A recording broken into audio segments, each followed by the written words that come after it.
네, 저희 어머니가 올해 80이십니다. 범띠, 네, 범띠신데 저희 어머니는 5년 전에 예수를 믿기 시작했습니다. 그 전에 예수를 믿지 않으시다가 제가 이제 아들이 목사 안수 받을 때도 예수를 안 믿으시고 중국에 나가 있었는데 옆집에 사는 권사님께서 저희 어머님께 전도를 해가지고 그때부터 권사님한테 전도 받은 그날부터 새벽 기도를 다니시면서 이제 예수를 믿게 되시고 지금도 저를 위해서 기도하십니다. 그래서 한나 여성교회 하면 아까 목사님 기도 중에도 말씀하신 것처럼 엘가나의 아내 한나가 있고 또 우리 누가복음에 보면 또 안나라고 있지 않습니까? 어쨌든 이름이 비슷한데 다 기도의 그런 귀한 본을 보였던 그런 분들인 것을 우리가 알게 됩니다. 그래서 제가 이 교회에 와서 보니까 우리 특히 그 한나 여성교회님 저희 어머님 같은 분들 뵈니까 오늘 말씀 3절에 그런 말씀 있지 않습니까? 너로 말미암아 복을 얻을 것이니라. 그래서 이 교회가 복을 얻는 게 바로 우리 여성교회님 어머님 같은 분들이 늘 기도하시고 목사님을 위해서 기도하시고 교회를 위해서 기도하시고 또 저 같은 선교사를 위해서 기도하시기 때문에 교회가 복을 받는 것이 아닌가라는 생각을 하게 됩니다. 만나 뵙게 되어서 반갑고 또 이런 귀한 시간 주신 하나님과 또 아름다운 교회 우리 또 목사님께 감사의 말씀을 전합니다. 잠깐 제가 기도하겠습니다. 하나님 감사합니다. 하나님께서 부족한 저에게 귀한 시간을 허락하여 주셔서 사역을 나누게 할 수 있는 시간을 주신 것 감사합니다. 이 시간 듣는 사람이나 나누는 사람에게 성령의 균등한 은혜, 골고루의 은혜가 넘치게 하여 주셔서 우리 마음 가운데에 동일한 뜨거움과 하나님 나라를 열망하는 귀한 교제가 있을 수 있도록 도와주시기를 간절히 바라고 원하며 예수님 이름으로 기도합니다. 아멘. 예, 방금 우리 목사님께서 말씀하신 것처럼 저는 이제 중국에서 신학 사역을 하고 있습니다. 혹시 제가 이제 나눔을 하는데 못 따라오실까 봐서 이제 약간 염려가 되지만 제가 하나씩 제가 중국에서 하고 있는 사역을 여러분들에게 나누어 드리도록 하겠습니다. 잠깐 첫 번째 사진 한번 보시면 좀 희미하긴 하지만 이 사진이 이제 저희 신학교 첫 번째 신학교 장소입니다. 그래서 보시면 교수님이 강의를 하시고 그리고 우리 학생들이 이제 그 수업을 듣는 장면이 나오죠, 그죠? 저희 신학교 이름은 GBS입니다. GBS 우리말로 그냥 바꾸면은 지구촌 성경신학대학원이라고 해서 이제 저희 학교가 시작된 지는 2013년 5월 6일부터 시작해가지고요 지금까지 이렇게 진행을 하고 있습니다. 하고 있고 그리고 저기에 있는 우리 중국 학생들은 실제로 가정교회에서 목회를 하고 있는 우리가 가정교회 하면은 이제 한국에서는 그런 그 개념이 없는데 중국에는 이제 중국 정부가 인정하는 교회가 있어요. 이거를 삼자교회라 그러고 가정교회는 그런 삼자교회에 들어가기 싫은 그런 그리스도인들이 모여서 예배를 드리는 데를 가정교회라고 하고요. 그리고 또 실제로 교회당에서 예배를 드리는 것이 아니라 자기 가정에서 성도의 한 가정에서 예배를 드리기 때문에 또 가정교회라고 합니다. 그래서 이게 이제 저희가 2013년도에 시작을 하고 2013년 10월에 저희가 이렇게 장소를 얻어가지고 했고요. 지금 저기가 이제 보이시는 장면이 지금 저희가 신학교 장소로 쓰고 있는 곳입니다. 그래서 우리 오 목사님께서 작년에 우리 심양에 와서 강의를 하실 때에 물론 저희 신학교에서 강의를 하신 건 아니고 또 다른 이제 가정교회 목회자들 그룹을 대상으로 강의를 하셨는데 오 목사님께서는 저 장소에서 작년에 강의를 하셨고 올해는 제가 지금 중국인들 대상으로 목회를 하고 있거든요. 그래서 이제 중국 저희 교회에서 또 강의를 하셨습니다.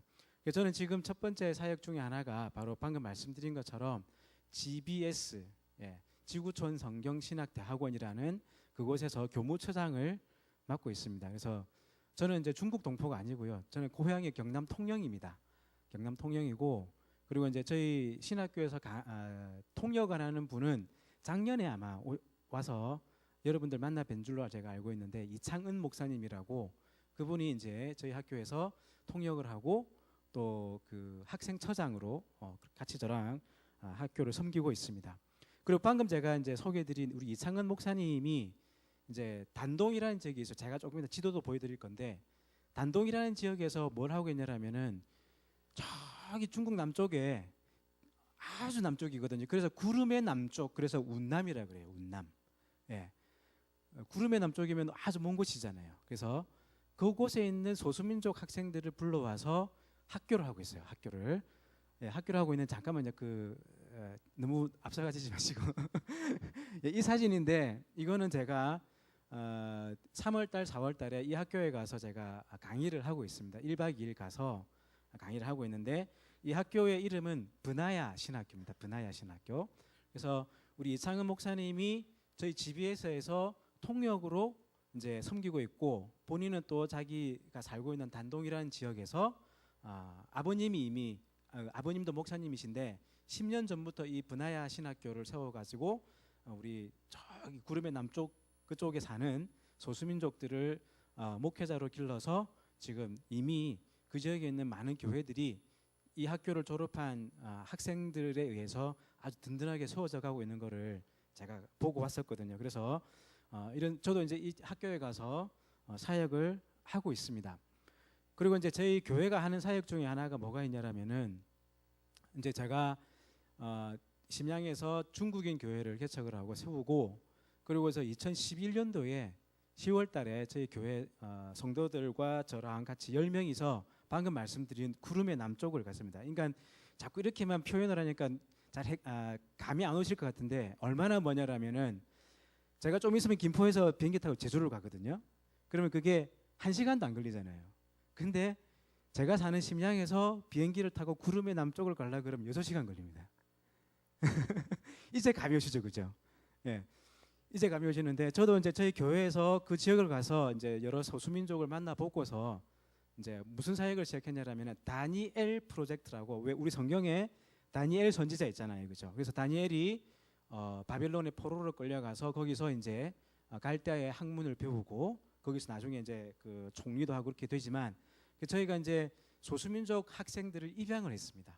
입양을 해가지고 뭘 하냐라면은 데리고 오는 건 아니고 이제 초등학생, 중학생, 고등학생들을 우리가 장학 사역을 하고 있어요. 그래서 그 이름을 다니엘 프로젝트라고 하거든요. 그래서 지금 현재 15명의 운남 지역에 있는 3개의 소수민족, 하나는 묘족이라는 민족이고 또 하나는 여러분들 혹시 들어보셨는지 모르겠는데 티벳이라는 소수민족이 있어요. 티벳이라는 소수민족하고 또 하나는 이제 리수족이라는 소수민족 학생들에게 저희가 초등학생은 매월 중국 돈 100원, 한국 돈으로 한 18,000원 되거든요. 그래서 장학금을 지급을 하고 있고 중학생은 200원, 한 35,000원 되겠죠, 그죠? 그리고 고등학생은 300원, 얼마입니까? 한 54,000원 정도 되겠죠, 그죠?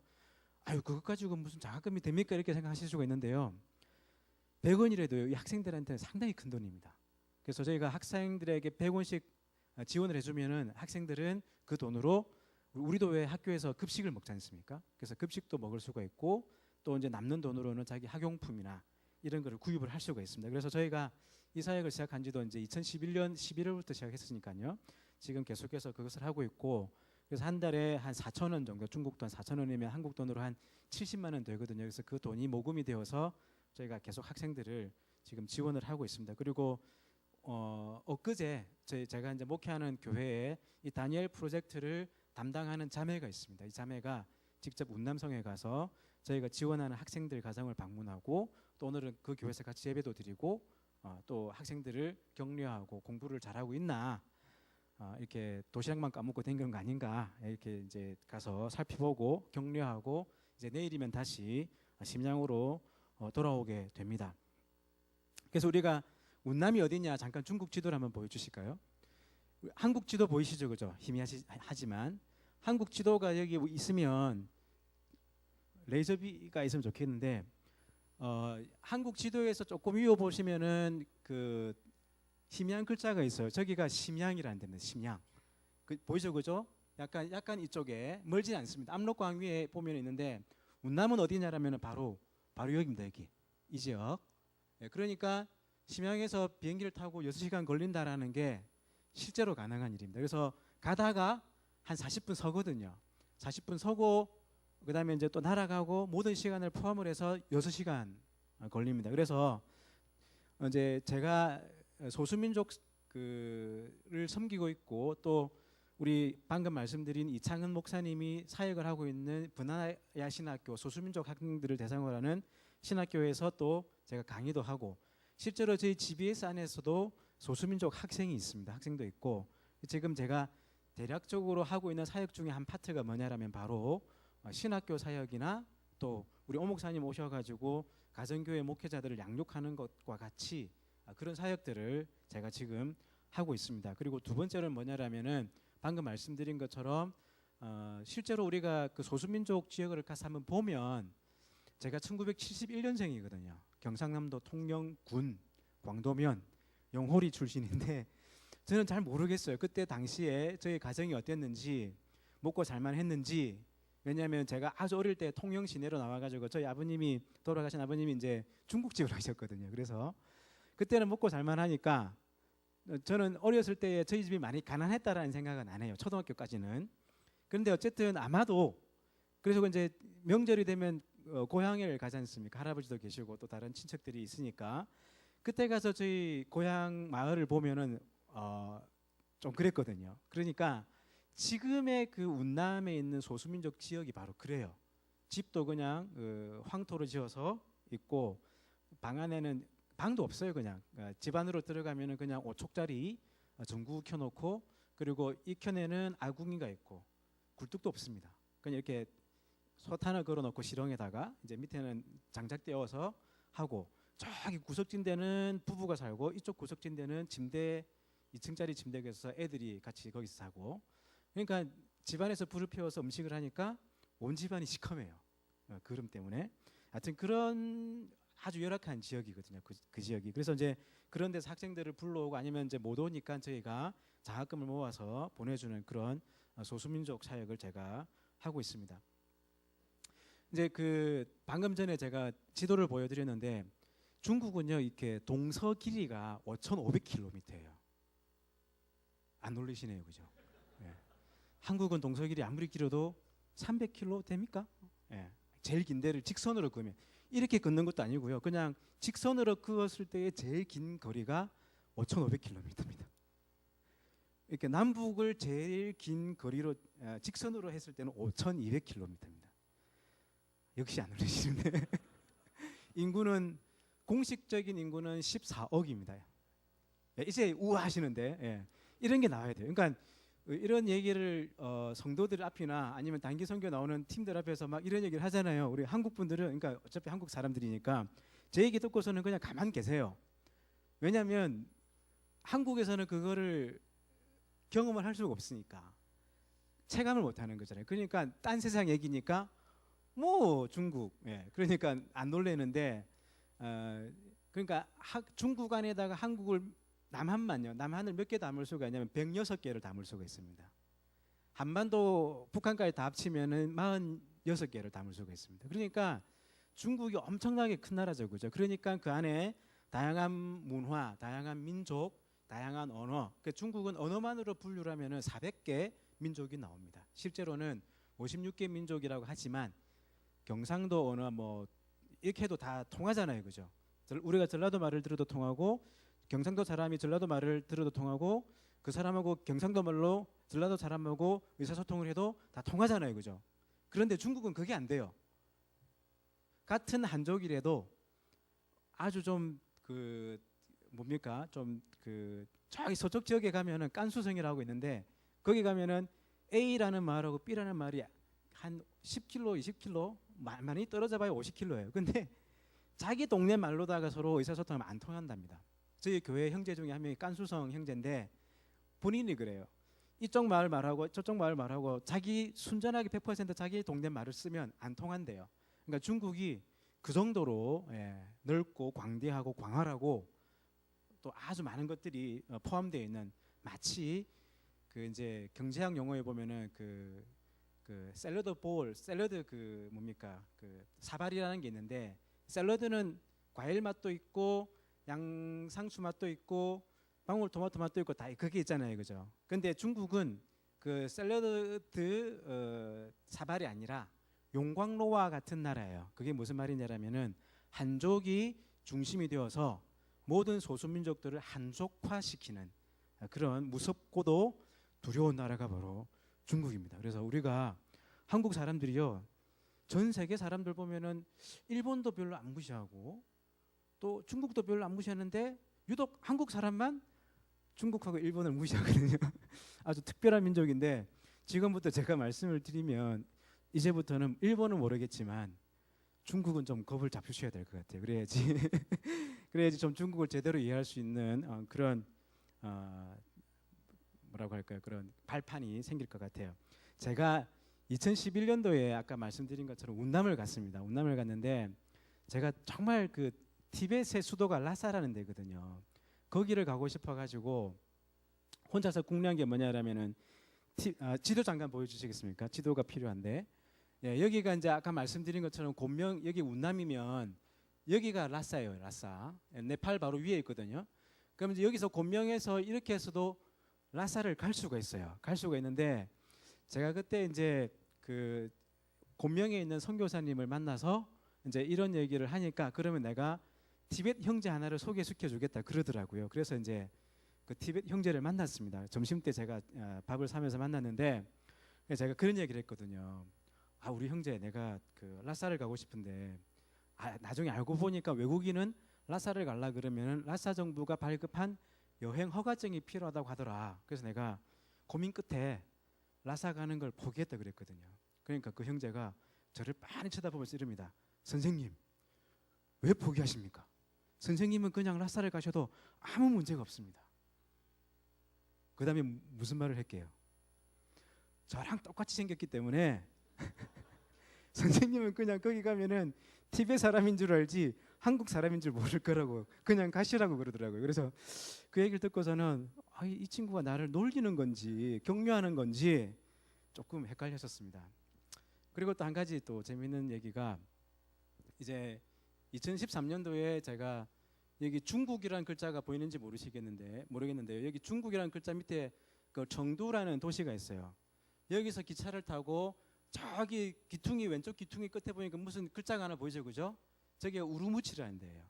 저기는 이제 이슬람 사람들이 99%가 사는 지역인데 저기에 또 신학교 동기 선교사가 있어서 한번 만나러 갔습니다. 만나러 갔다가 제 친구가 이제 저더러 이제 그 중국에 조금 특이한 지형이 있는데 거기가 투르판이라는 데예요. 거기는 건포도가 많이 나고 또 거기는 지하에 뭐가 있냐라면 관계수로가 있어요. 왜냐하면은 거기는 한여름에 섭씨 70도까지 올라가요. 사막 지역이라서. 그러니까 지상에 관계수로가 있으면 다 말라버립니다. 그러니까 이 관계수로를 다 지하에다 파는 거죠. 그래서 저더러 거기 가서 한번 독특한 문화를 경험해보고 또 거기 가면 그 투육이라는 또 그런 350년 이상 된 이슬람 마을이 있어요. 거기를 갔다 와서 한번 구경을 가라 해서 갔었는데 거기 가니까 60세 된 이제 이슬람 목사가 있어요. 이맘이라 그러는데 어떻게 하다가 저더러 이제 제가 한국 사람이라고 하니까 그러면 내가 무릎이 아픈데 약을 좀 한국에서 보내줄 수 있느냐 없느냐 하길래 제가 그래서 저는 한국에 사는 게 아니라 저기 심양에 산다 그러니까 그러면 거기서는 구할 수 없냐 하길래 제가 뭐라 했냐라면은 일단 돌아가서 당신에게 필요한 약이 있으면 내가 보내주겠소 했어요. 그러고 나서는 이제 돌아왔거든요. 돌아와가지고서 제가 그때 수염을 좀 길러놨었거든요. 그리고 이렇게 그때 또 겨울이라서 심양 겨울이 춥거든요. 그래서 머리카락도 없고 하니까 모자를 쓰고 이제 이 약을 보내야 되는데 이게 정식 약이 아닌 거죠. 상자에 포장된 약이 아니라서 이제 그 뭐죠? 비결, 6대째 내려오는 그 비결로도 만든 약이라 가지고 이거는 EMS 내는 게 안 된다라는 거예요. 그래서 제가 찾다가 어느 지역을 그 택배 회사를 찾아가지고 갔는데 모자 쓰고 있고 수염을 이렇게 기르고 있으니까 이제 아무렇지 않게 생각해서 그 사람이 처음에는 중국 사람이 그래서 이제 제가 이거를 어디로 보내려고 한다고 하는데 막 쓰면서 저를 자꾸 힐끔힐끔 쳐다봐요. 쳐다보면서 감사합니다. 그래서 뭐라고 하냐면은 뭐라고 하냐면은 아니 이걸 왜 굳이 보내냐? 집에 갈 때 그냥 들고 가면 되지 이걸 왜 보내냐? 모르시겠죠 무슨 말인지.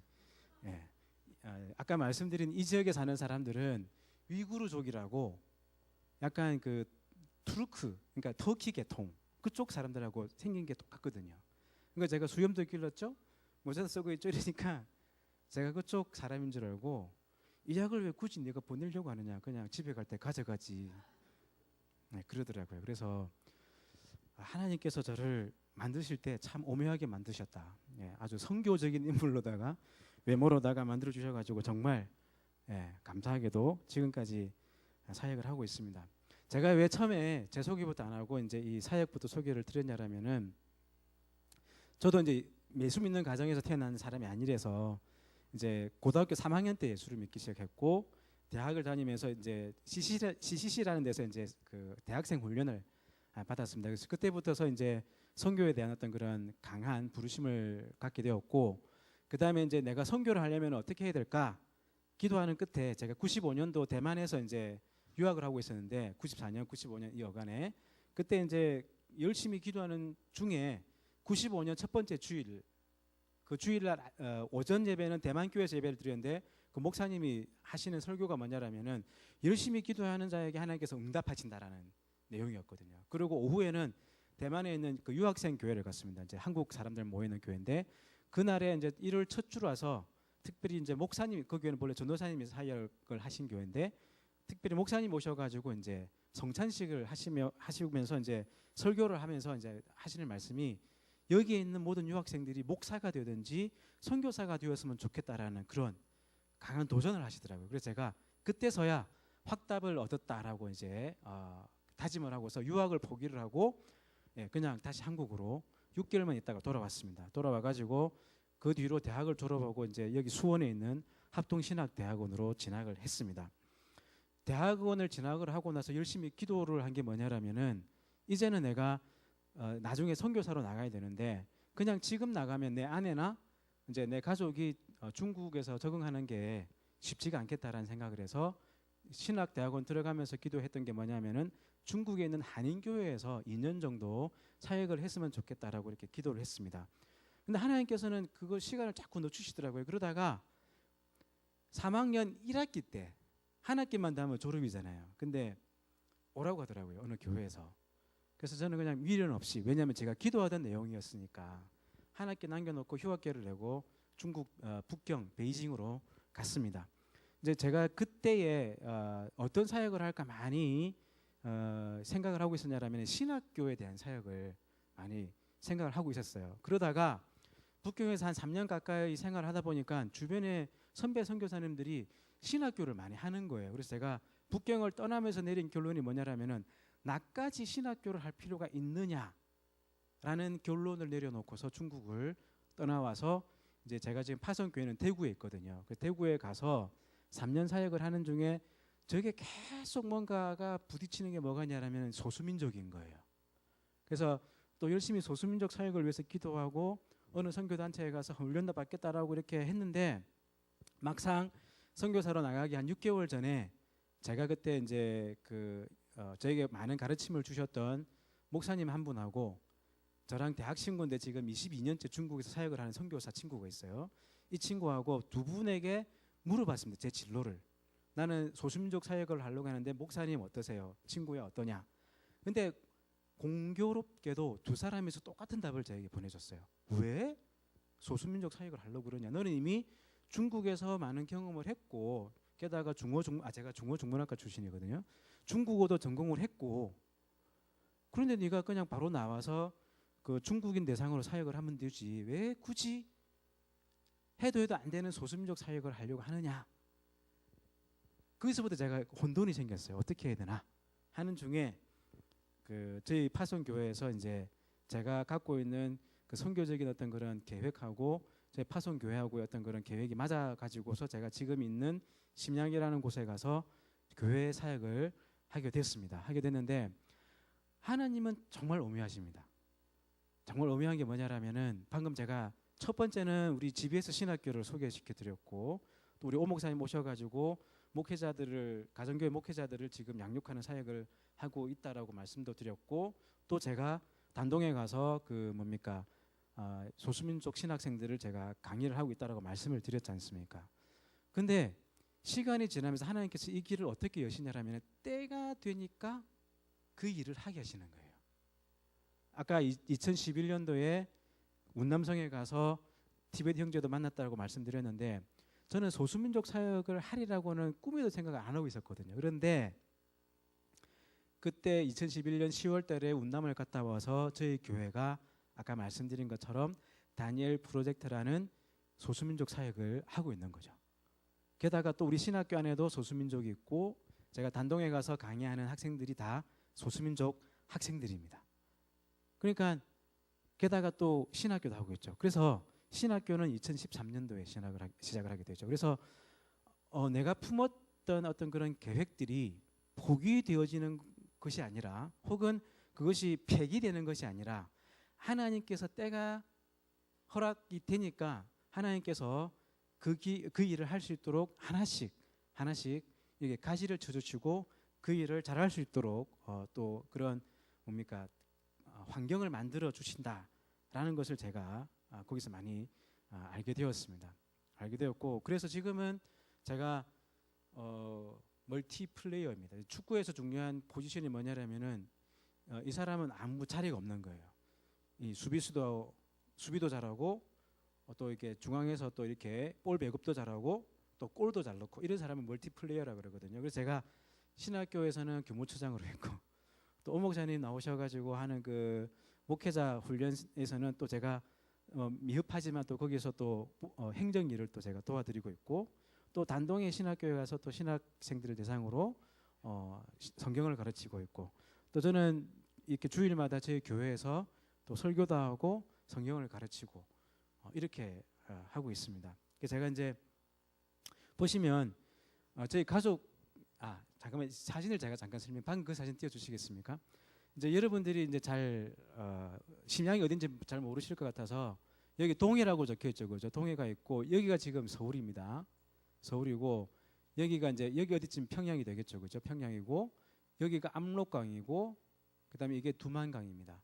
그리고 여기가 랴오닝성이라고 되어 있는데 이게 이제 제가 살고 있는 지역인데 이 랴오닝성의 수도가 심양이라는데요. 심양. 이 요령상만 하면은 한국 면적과 거의 맞먹습니다.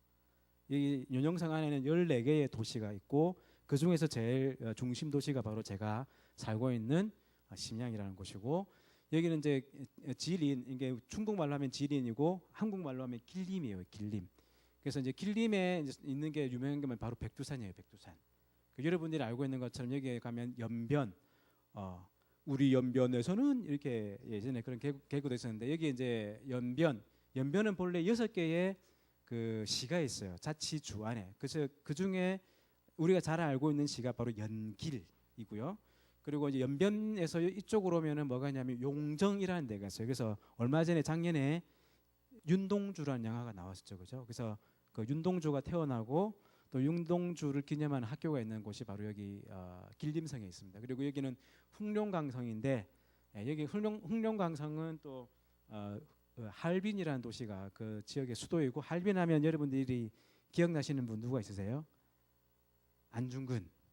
이렇게 그래서 그 기념적인 장소도 지금 그 할빈역에 가면 있고 그리고 그다음 사진에 보면 저희 가족들이 여기가 이제 운남성이거든요. 그래서 이제 운남성인데 저랑 그 우리 사모님의 동생이신 손영진 사모님의 남편분 목사님 정철웅 목사님하고 아까 말씀드린 이창은 목사하고 저하고 셋이서 2월달에도 여기를 갔다 왔습니다. 가서 이제 그 지역에 있는 우리 그 분하야 신학교 학생들을 돌아보고 교회도 돌아보고 말씀도 가르치고 예배도 인도하고 그렇게 했었습니다. 다음 사진 한번 보실까요? 저희 가족입니다. 저희 가족이고 그 저하고 목사님하고 한 가지 공통점이 있어요.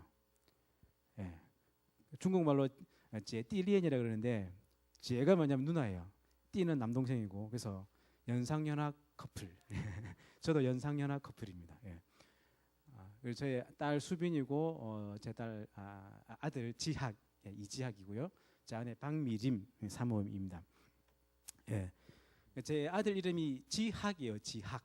이지학인데 그 성경에는 이삭이라는 이 이름을 히브리어로 하면 이츠학이에요. 이츠학. 그래서 이츠학이라는 이름에서 제가 하나님의 뜻이라는 그 지자와 그다음에 배울 학자를 써서 이렇게 했습니다. 본래 어쨌든 너무 많은 걸 얘기를 하면 안 되니까 그래서 저희 가족 사진이고 또 한 장이 더 있는데요. 가족 사진. 이거는 좀 희미한데 이제 저희가 4월 1일에 중국은 4월 4일에 청명절에 중국은 꼭 우리나라 중추절 한가위처럼 쉬는 날이거든요. 그래서 저희 교회에서 다 같이 이제 야유회를 가가지고 우리 가족만 따로 찍은 사진입니다. 가족만 따로 찍은 사진이고, 그다음에 보면 저희 교회 사진이 있을 거예요. 배너하우스라는 예배 사진을 제가 찾아봐도 없어가지고 그냥 아까 좀 전에 말씀드린 야유예배 때 나는 못 오고 이렇게 같이 왔던 우리 중국 제 교회 지체들과 같이 찍은 사진입니다. 예.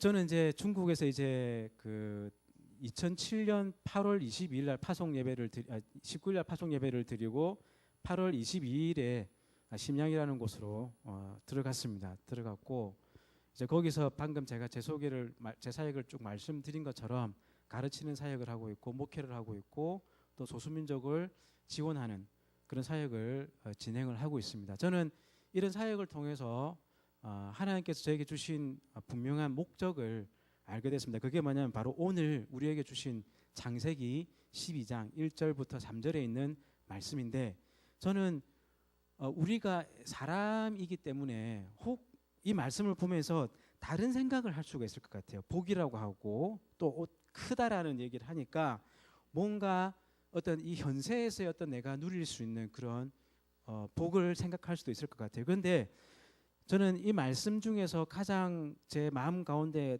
와서 두드리는 말씀이 뭐냐라면은 3절 뒤에 있는 땅의 모든 족속이 너로 말미암아 복을 얻을 것이라 하신지라, 이 말씀입니다. 그러니까 아브라함이 75세 때 부르심을 받았잖아요.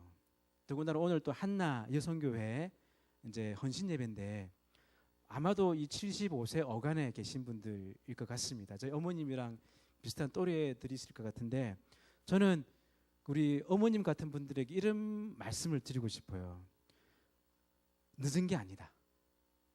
그리고 그냥 이제 내 나이가 몇인데 뭐 예전에 그런 유행가도 있었지만 뭐 내 나이가 어때서 이런 게 있었잖아요.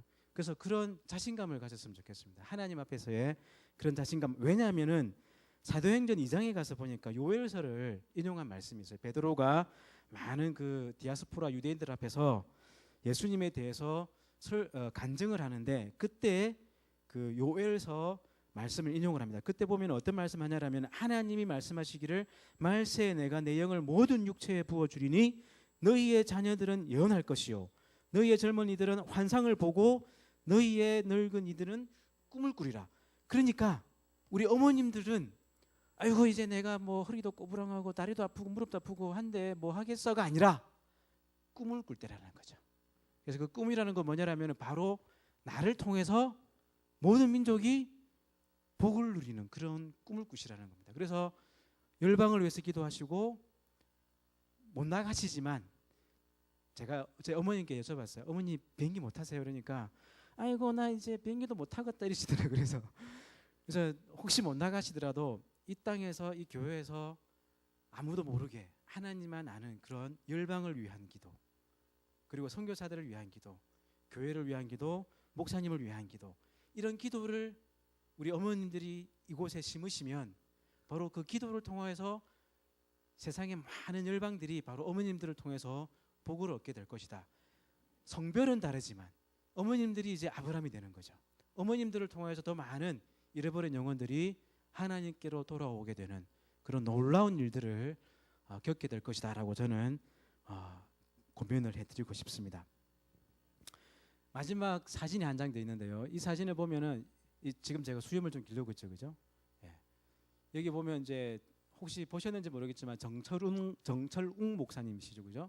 그리고 여기 옆에가 누구냐라면은 바로 이창은 목사님의 아버님이신 이혜영 목사님이시는 분인데, 이분이 이제 단동에서 그 조선족 교회를 쭉 목회를 하시다가 70세 은퇴를 하시고서 지금 저기 구름의 남쪽 비행기 6시간 타고 가는 거기서 소수민족 대상으로 은퇴를 하시고서 또 사역을 하고 계세요. 올해 77입니다. 그러니까 제가 방금 말씀드렸잖아요. 지금은 내가 뭐 못한다 이때가 아니라 77이라도 그곳에 가니까 얼마든지 주의 복음을 위해서 일을 할 수 있는 때가 있더라는 거죠. 그래서 여러분들에게도 제가 다시 한 번 더 말씀을 드리면 여러분들도 얼마든지 열방을 위해서 많은 일들을 할 수가 있다라는 걸 말씀을 드리고 싶습니다. 마지막으로 제가 동영상을 하나 보여드리겠습니다. 이 동영상은 시편 117편을 리수족이 그들의 언어로다가 찬양하는 동영상이거든요. 잠깐 여러분들이 한번 보시겠습니다.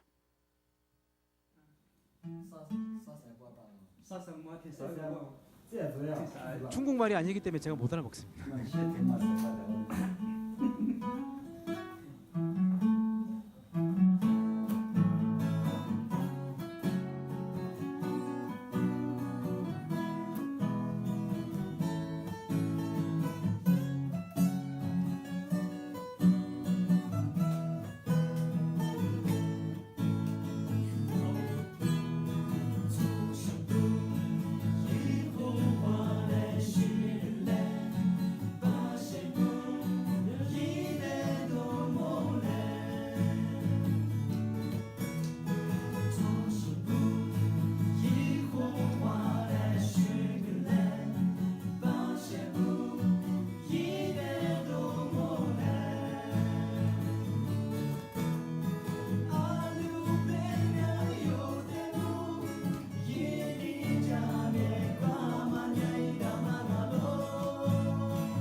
시편 117편을 제가 읽어드리면 너희 모든 나라들아 여호와를 찬양하며 너희 모든 백성들아 그를 찬송할지어다. 우리에게 향하신 여호와의 인자하심이 크시고 여호와의 진실하심이 영원함이로다. 할렐루야. 이 말씀 1절에 보면은 너희 모든 나라들아 너희 모든 백성들아 그를 찬송할지어다.